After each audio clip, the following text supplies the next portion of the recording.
Against useful and harmful bacteria microbes. यामध्ये आज आपण स्टार्ट करतोय अँटीबायोटिक्स.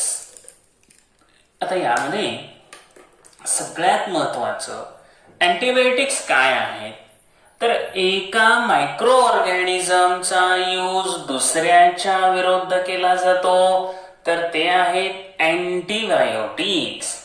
म्हणजे काही केमिकल्स एखाद्या मायक्रो ऑर्गॅनिझमच्या बॉडीतून काढले जातील आणि ते दुसऱ्याच्या विरुद्ध वापरले जातील आणि त्यालाच म्हणायचं अँटीबायोटिक्स. चला, carbon compounds obtained from some bacteria म्हणजे काही बॅक्टेरिया आणि फंगी यांच्यापासून मिळालेले काही compounds used for destroying or preventing growth of harmful microorganisms are called antibiotics. चला, अँटीबायोटिक्स म्हणजे काय हे तरी थोडक्यात लक्षात येईल लागलं. अँटीबायोटिक्स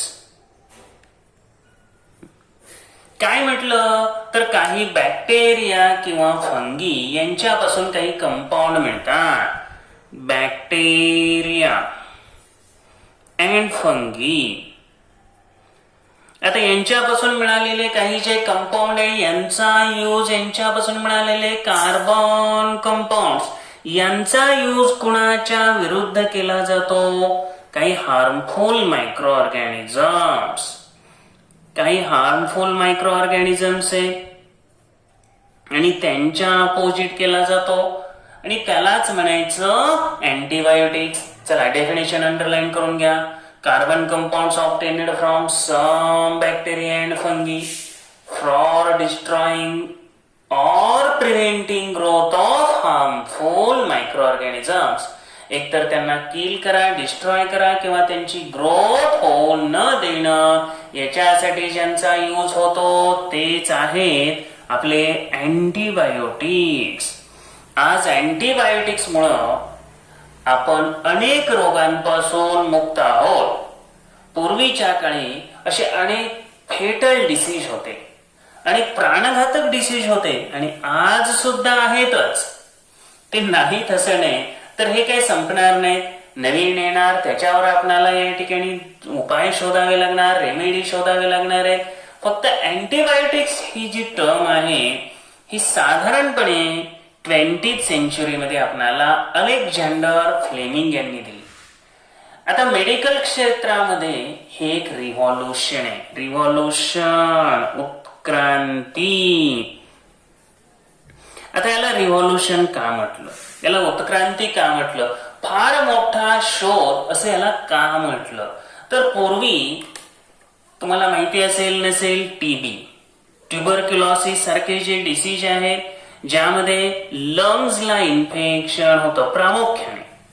इतर ठिकाणी सुद्धा इन्फेक्शन होतच परंतु मेनली इन्फेक्टेड लंग्स. आज आता बऱ्याच देशातून ह्या टीबीचं इरॅडिकेशन झालेले, निर्मूलन झालेले आहे आणि काही देशामध्ये त्याचं निर्मूलन होण्याच्या मार्गावर आहे. आता याचं कारण काय आहे तर याचं कारण सुद्धा आहे अँटीबायोटिक्सच आहे. हे अँटीबायोटिक्स काय केले, आपण सर्टन मायक्रोब्स म्हणजे बॅक्टेरिया आणि फंगी पासून काढले आणि त्या ठिकाणी ते दुसऱ्या मायक्रो ऑर्गॅनिझमच्या हार्मफुलच्या विरुद्ध यूज केले आणि त्यालाच या ठिकाणी आपण काय म्हणतोय अँटीबायोटिक्स. टीबी जीवघेणा डिसीज होता आणि या जीवघेण्या डिसीजच्या विरुद्ध मेडिसिन सुद्धा काही बाकीचे नव्हते. अनेक लोक टीबी मुळे मृत्युमुखी पडत असताना या टीबीवर फार मोठे अँटीबायोटिक रेमेडी म्हणजे अँटीबायोटिक्स हे आपल्याकडं हत्यार आलं आणि त्याच कारणामुळं आज आपल्याकडं टीबी मुक्त इंडिया होण्याच्या मार्गावर आपण आहोत. टीबीचं निर्मूलन, इरॅडिकेशन आता जवळपास होत आलेलं आहे आणि त्यामुळं परत सांगतोय की अँटीबायोटिक्स हे एक दुधारी शस्त्र आहे आणि या शस्त्राच्या साह्यानं आपण अनेक रोगांपासून मुक्त होऊ.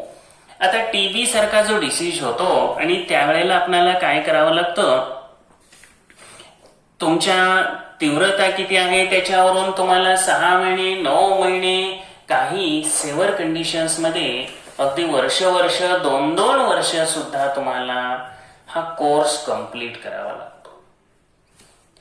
आज आपण पाहतोय, आज कोविड पेक्षा सुद्धा अत्यंत फेटल असणारे हे डिसीज होते आणि काही आहेत पण. तर ह्या सारख्या डिसीजेसवर आज अँटीबायोटिक्स काम करते. फक्त एक लक्षात ठेवा, आता पुढे शेवटी दिलेलेच आहे त्यांनी की ह्या अँटीबायोटिक्सचा जो कोर्स आहे तो पूर्ण करायला पाहिजे, म्हणजे तो अर्ध्यात सोडायला नको आहे. हे अँटीबायोटिक्स बॅक्टेरियाच्या अगेन्स्ट, मेनली बॅक्टेरियाच्या अगेन्स्ट काम करतात. अँटीबायोटिक्स कुणाच्या अगेन्स्ट काम करतात? Mainly bacteria. त्याचबरोबर प्रोटोझोआ, म्हणजे हे अँटीबायोटिक्स काही प्रोटोझोआंना सुद्धा नष्ट करू शकतात. That can be used against protozoa also. आणि हे पाठ करायची गरज नाही, एकदा 2दा 3दा ऐकलं परफेक्ट होऊन जाणार आहे. आता यामध्ये अँटीबायोटिक्सचे 2 टाईप आहेत पहा. तर पहिला जो आहे ब्रॉड स्पेक्ट्रम अँटीबायोटिक्स आणि दुसरा आहे नॅरो स्पेक्ट्रम अँटीबायोटिक्स. आता ब्रॉड स्पेक्ट्रम,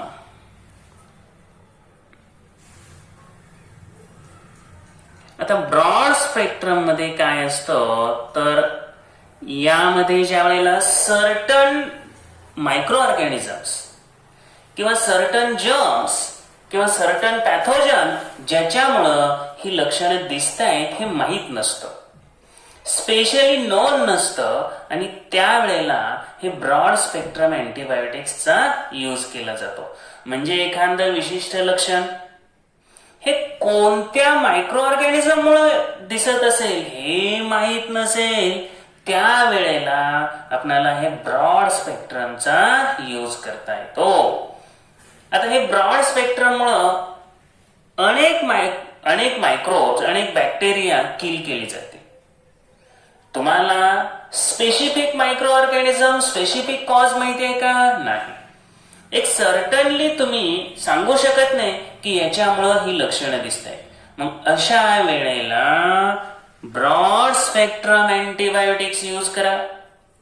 तर नॅरो स्पेक्ट्रम अँटीबायोटिक्स जे आहे पहा, narrow spectrum antibiotics, narrow spectrum,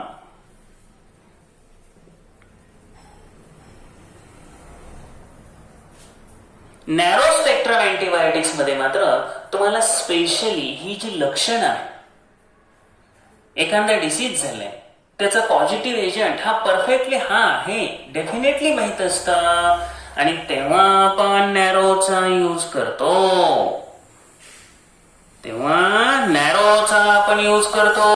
थोडक्यात आपल्याला असं म्हणता येईल, ब्रॉड स्पेक्ट्रम अँटीबायोटिक्स जे आहे आपल्याला त्या मायक्रोबचं, पॉझिटिव्ह एजंटचं क्लिअरली नाव तो माहीत नसल्यामुळं आपण एक जनरल या ठिकाणी जे अँटीबायोटिक्स यूज करतो ते आहे ब्रॉड स्पेक्ट्रम अँटीबायोटिक्स.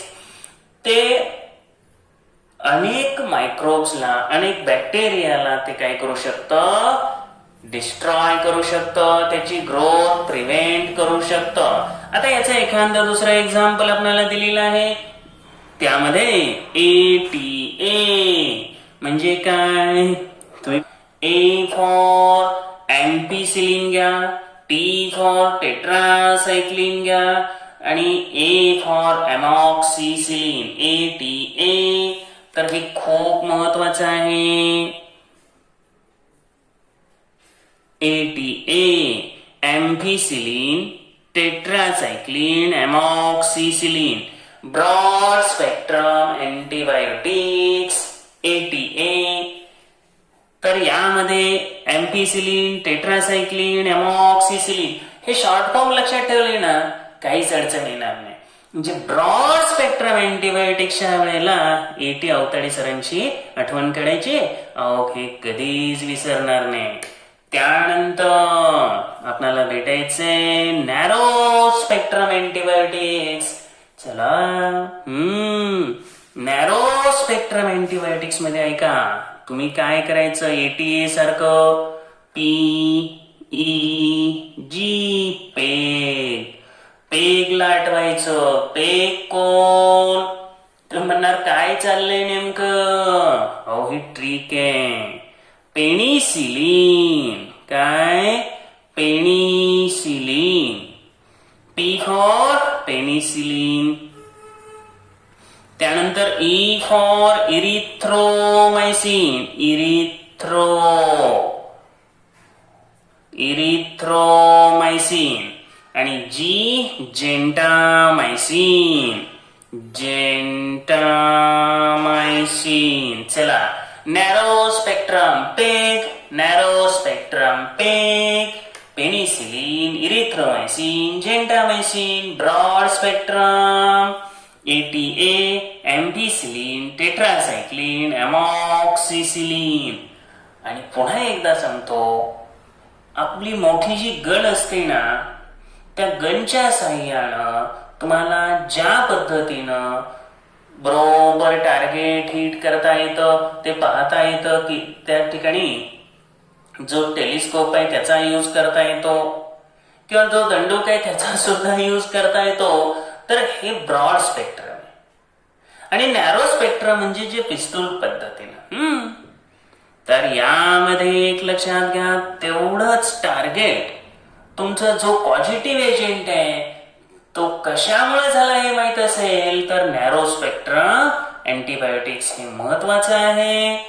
आणि त्याच्यानुसार डॉक्टर तुम्हाला हे अँटीबायोटिक्स देत असतात.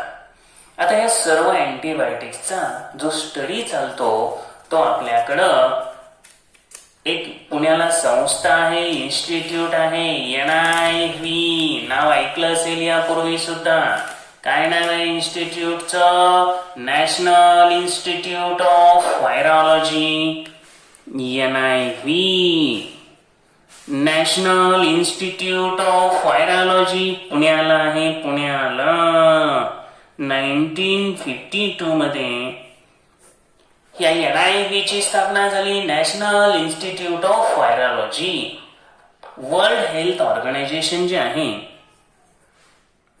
WHO जागतिक आरोग्य संघटना, आणि यांच्या कॉर्पोरेशन मधूनच एक लक्षात घ्या, इथं जे संशोधन चालतं, जे वेगवेगळ्या डिसीजेस, वेगवेगळे जे बॅक्टेरिया आहेत त्याच्या संदर्भामध्ये स्पेशली इथं दिलेले पहा, मिसेल्स, गोवर, जॉन्डिस, कावीळ, फिवर, ताप, आणि डिसीजेस ऑफ लंग्सचे काही डिसीजेस आहेत तर त्यांच्यावर सुद्धा इथं संशोधन चालतं. लक्षात असू द्या, जो वर्ड्स कळत नाही, मिसेल्स, गोवर, जॉन्डिस, कावीळ आणि फिवर तर कळतं.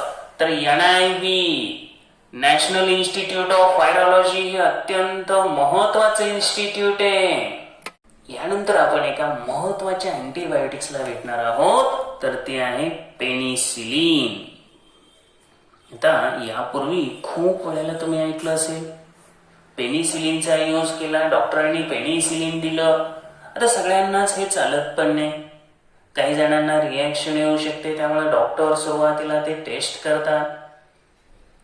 आता पेनिसिलिन हा एक अँटीबायोटिक्सचा ग्रुप आहे जे पेनिसिलियम, लक्षात ठेवा, पेनिसिलियम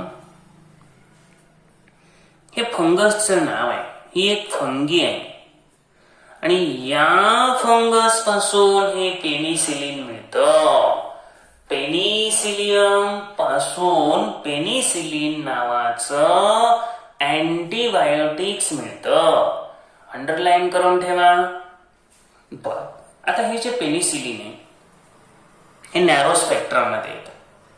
नॅरो स्पेक्ट्रम मध्ये येतं. याचं मिनिंग काय झालं तर स्पेसिफिक पॉझिटिव्ह एजंट ज्या वेळेला असतील त्यावेळेला त्यांच्या विरुद्ध याचा वापर करता येतो.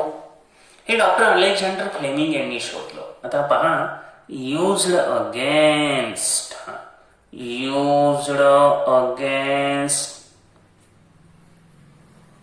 इन्फेक्शन्स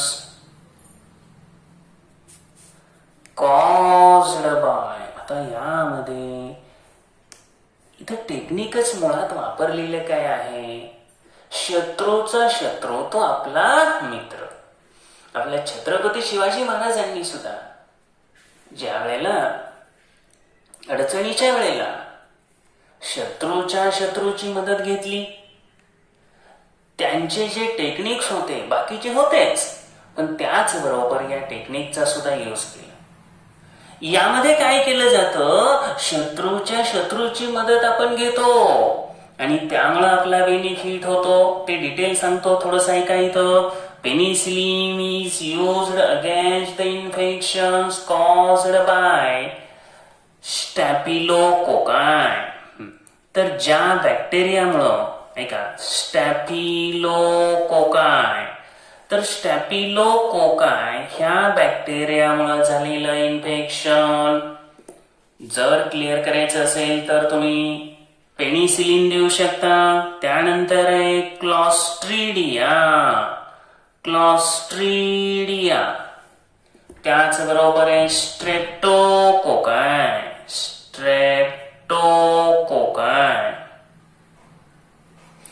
तर penicillin can be used against staphylococci, clostridia, streptococci. तर यांच्या अगेन्स्ट, ह्या बॅक्टेरियांच्या अगेन्स्ट या पेनिसिलिनचा यूज केला जाऊ शकतो आणि therefore it is narrow spectrum antibiotics. लक्षात आलं. आता या पेनिसिलिनचा जो शोध लावला तो महान शास्त्रज्ञ, ज्यांच्यामुळं आज आपण अनेक रोगांना आपल्या देशातून इरॅडिकेट करू शकले, त्या महान शास्त्रज्ञांचं नाव आहे डॉक्टर अलेक्झांडर फ्लेमिंग. तर अलेक्झांडर फ्लेमिंग यांना पेनिसिलिनचा जो शोध लागला तो सहजासहजी लागला हो. त्यांनी स्पेशली पर्पजनं ते पेनिसिलिनच्या शोधासाठी नव्हते प्रयत्न करत, परंतु या ठिकाणी त्यांना हा सहजासहजी शोध लागला. चला, यामध्ये पहिल्यांदा काय दिलं, penicillin can be used against the infections caused by bacteria staphylococci, clostridia, streptococci. आता याच्यामध्ये त्यामुळं मेडिसिन, ज्या मेडिसिन मध्ये पेनिसिलिन आहे, पहा, medicines containing penicillin are useful to treat certain bacterial infections of ear, nose, throat, skin. आता त्यामुळं यांचा जो यूज होतो, तर यामध्ये एक लक्षात घ्या, ear, nose, throat, skin. Ear, nose, throat आणि स्किन यांना इन्फेक्शन झालं, ENTS किंवा तुमची NTS एक्झाम आहे की नाही, त्यातलं घ्या ENTS, त्याला ई जोडा, ENTS किंवा इयर NTS, कानाची NTS. बाकी काय असतं लक्षात ठेवणं महत्वाचं आहे ना. पेनिसिलिन कशाला इन्फेक्शन झाल्यावर यूज करतात, इयर NTS. हो, इयर, नोज, थ्रोट आणि स्किन. त्याचबरोबर निमोनिया आणि स्कारलेट फिवरच्या अपोजिट सुद्धा याचा यूज केला जातो.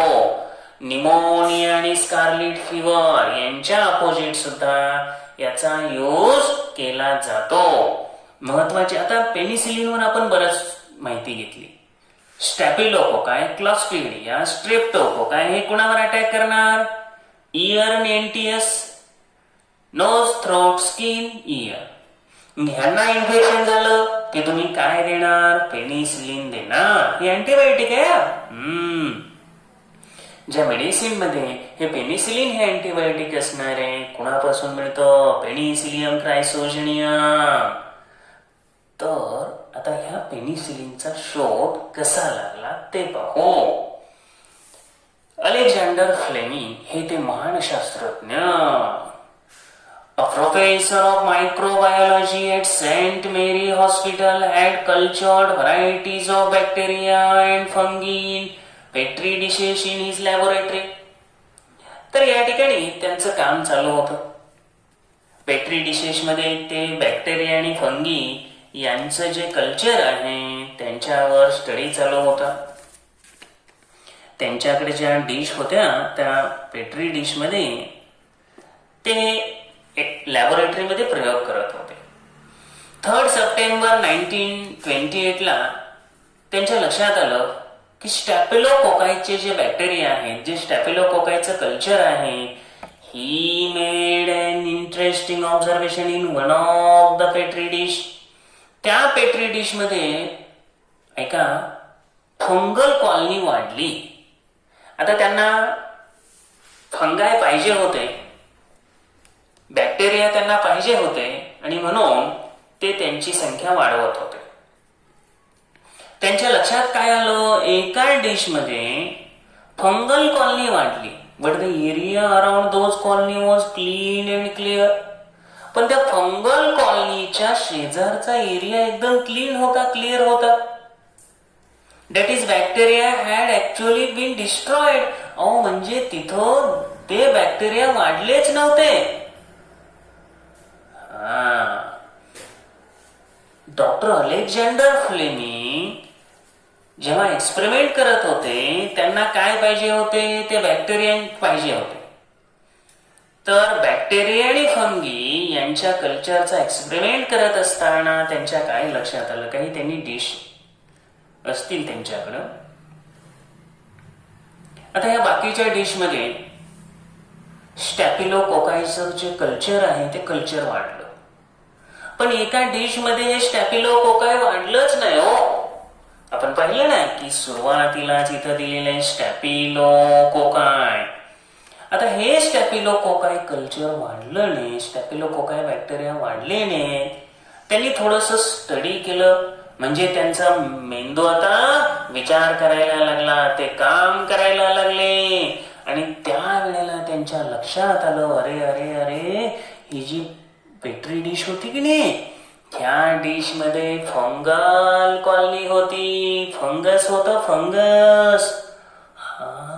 मग त्यांनी काय विचार केला, अरे ह्याच्यामध्ये जर फंगस असेल तर या फंगसने काही स्पेशल केमिकल सोडले असतील.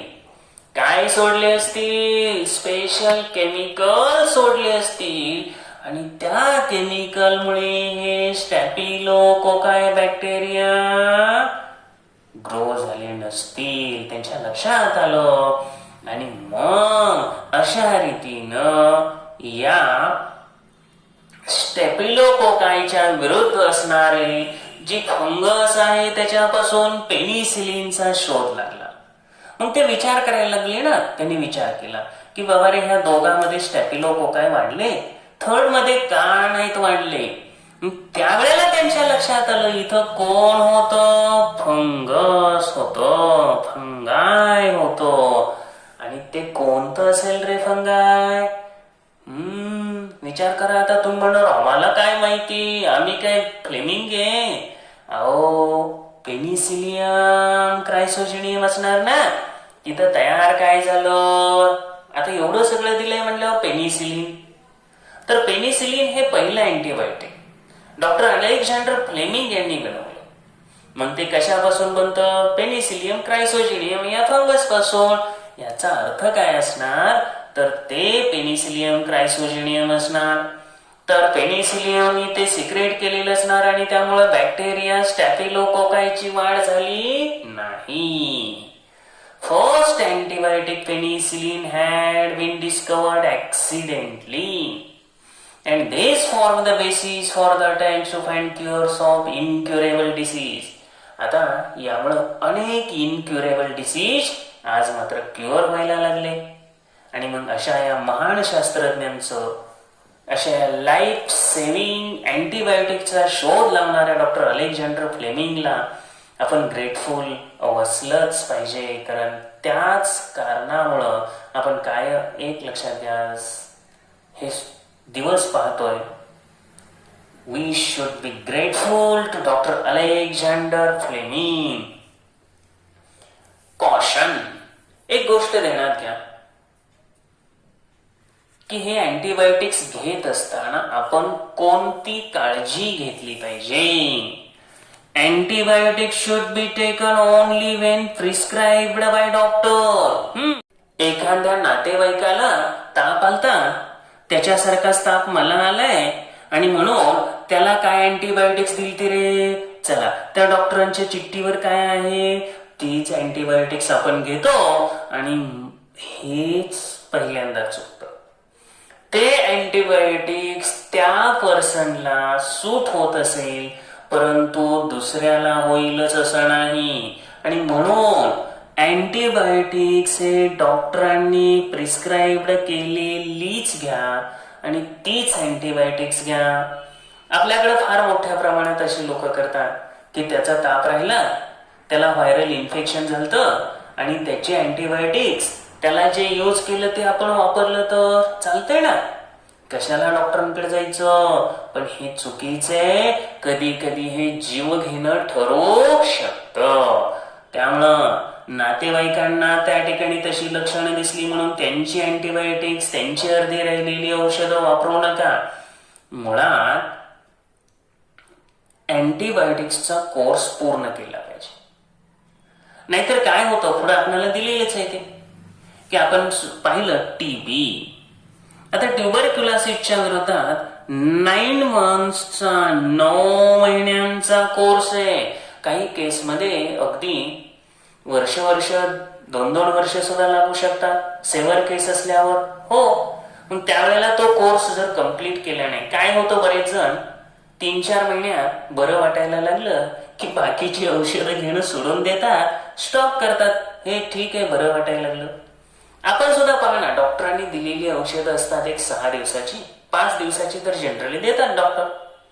आपण 2 दिवसात बरं वाटायला लागलं किंवा पहिला डोस घेतला की बरं वाटायला लागतं आणि मग लगेच औषध घेणं स्टॉप, मी व्यवस्थित झालोय.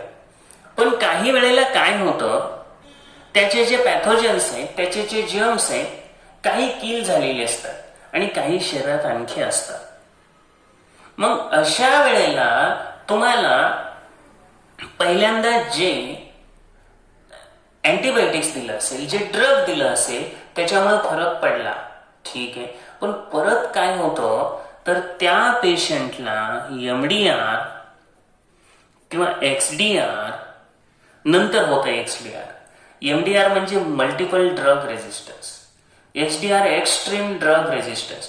म्हणजे पुन्हा पुन्हा काय होऊ शकतं, तुम्ही मध्ये औषध बंद केल्यामुळे, तुम्हाला सांगतो त्या गोष्टी कशा होतात तर, आणि ते जे ड्रग आहे, ते जे औषध दिलं त्याला रेजिस्टन्स निर्माण करण्याची कॅपॅसिटी त्या पॅथोजन मध्ये निर्माण होते.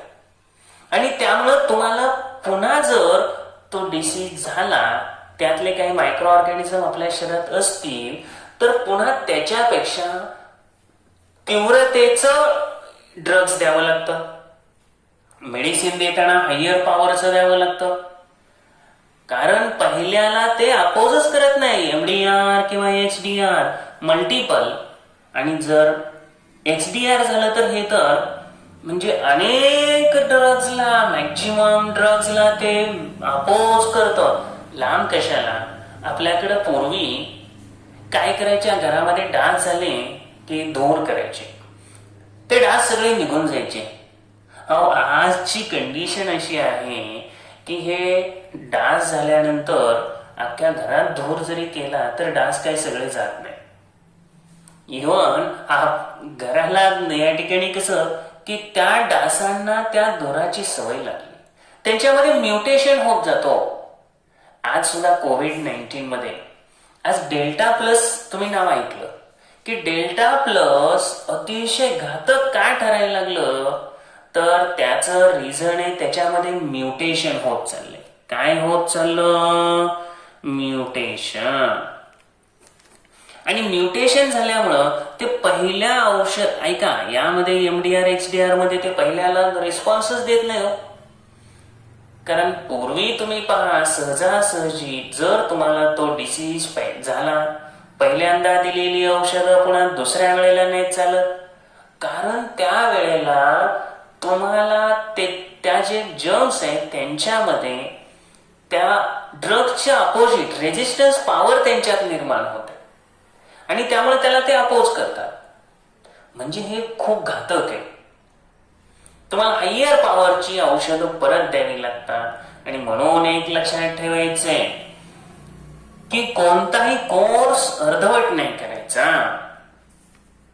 Don't purchase any antibiotic from medical stores without prescription from doctor. डॉक्टरांनी प्रिस्क्रिप्शन दिल्याशिवाय तुम्ही स्वतःहून ती घ्यायची नाही.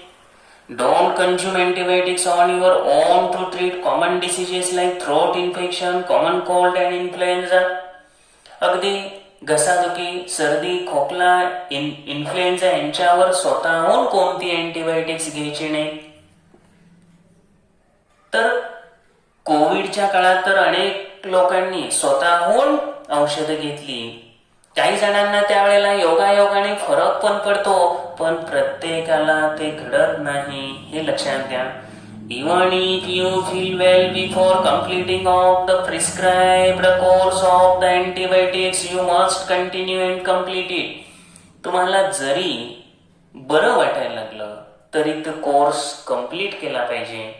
कारण तुम्हाला सांगितलं परत MDR HDR निर्माण होऊ शकतो. त्यामुळं ते जेवढा कोर्स तुमच्या डॉक्टरांनी तुम्हाला सांगितलेला आहे तेवढा कोर्स कम्प्लीट करणं हे अत्यावश्यक आहे. खूप खूप महत्वाचं आहे. आणि त्यानंतर don't suggest to others the antibiotics which were useful to you.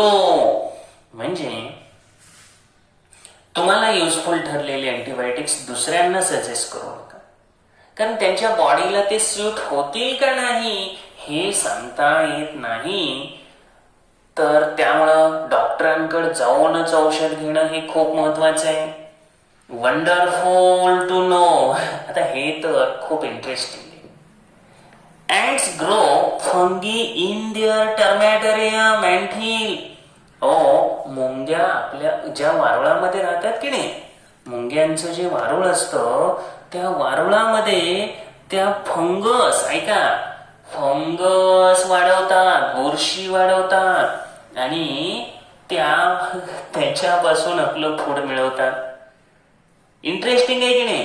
ants grow fungi in their termitarium म्हणजेच anthill and obtain food from it.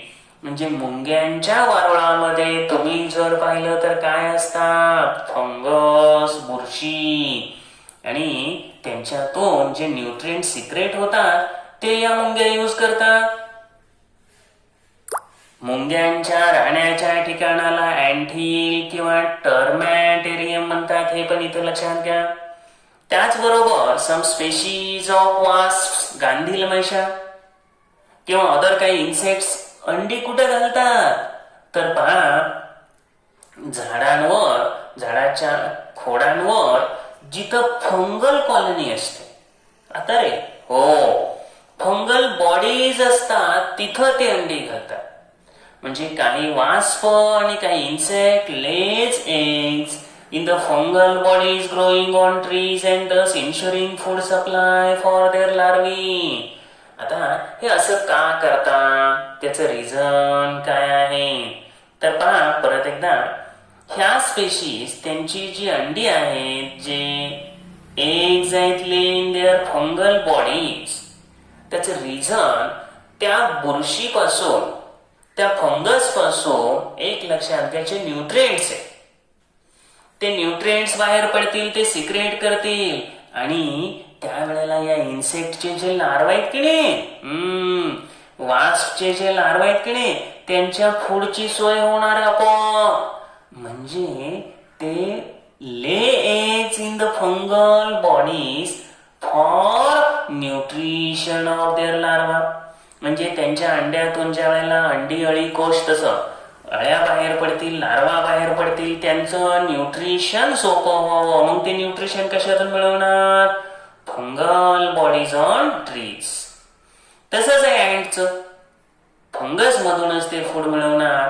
काय इंटरेस्टिंग इन्फॉर्मेशन आहे. आपल्याला विश्वास बसत नाही, but it is a fact.